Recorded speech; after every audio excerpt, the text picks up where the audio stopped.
Hello, and welcome back to SWEN. In this week's episode, we interviewed Miss Mockridge, who recently ran in the Boston Marathon. Whoa, that's so cool. I know, right? Hello, what is your name? I am Lisa Mockridge. How long have you been preparing for the marathon? Well, I've been running marathons for about 20 years. I started training for the Boston Marathon in January. What did you do to prepare mentally? Learned how to run when I was tired, and to keep going, even though you're tired. So to kind of, whether it was just counting off the miles, like just one more mile and getting to that mile, and then, okay, I just got to focus on the next mile.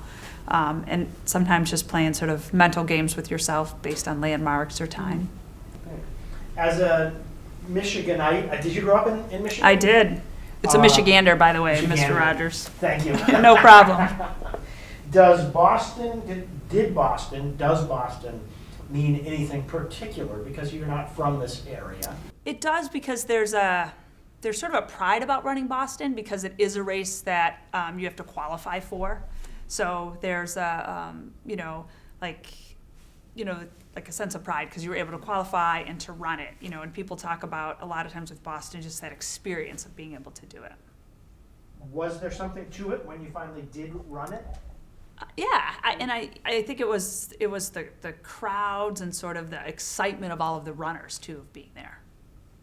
Was that camaraderie, was that at the start or the finish or throughout? It's memorable. I think there's definitely an excitement at the start, because there's so many people, they take you out in waves, so you're standing around for a long time before you actually start. So there's lots of conversations and excitement and people talking about where they're from or what race they qualified from and what their times are. And then throughout the race, too, there's that encouragement of each other. And then, of course, the finish line, people are just so happy they're done. Did you feel, and maybe you can explain to people who don't know what hitting the wall is, did you ever feel like you were close?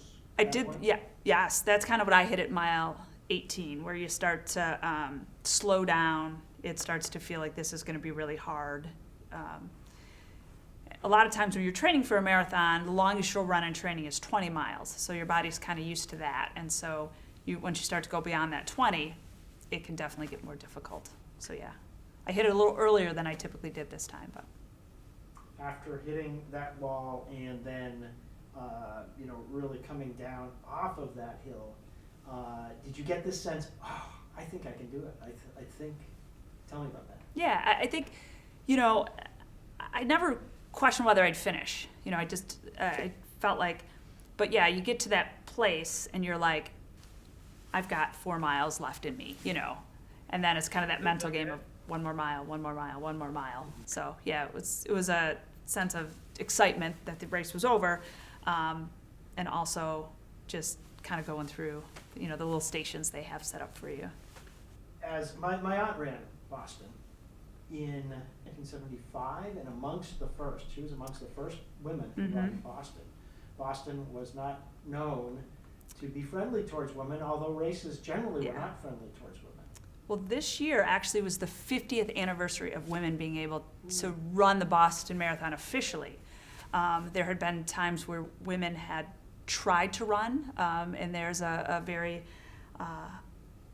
memorable or iconic picture of when the race officials realized that one of the people running was a woman. He actually goes off onto the race course and tries to physically grab her off the race course, and other people sort of surround and try to keep her running so that he can't get to her to pull her off the race course.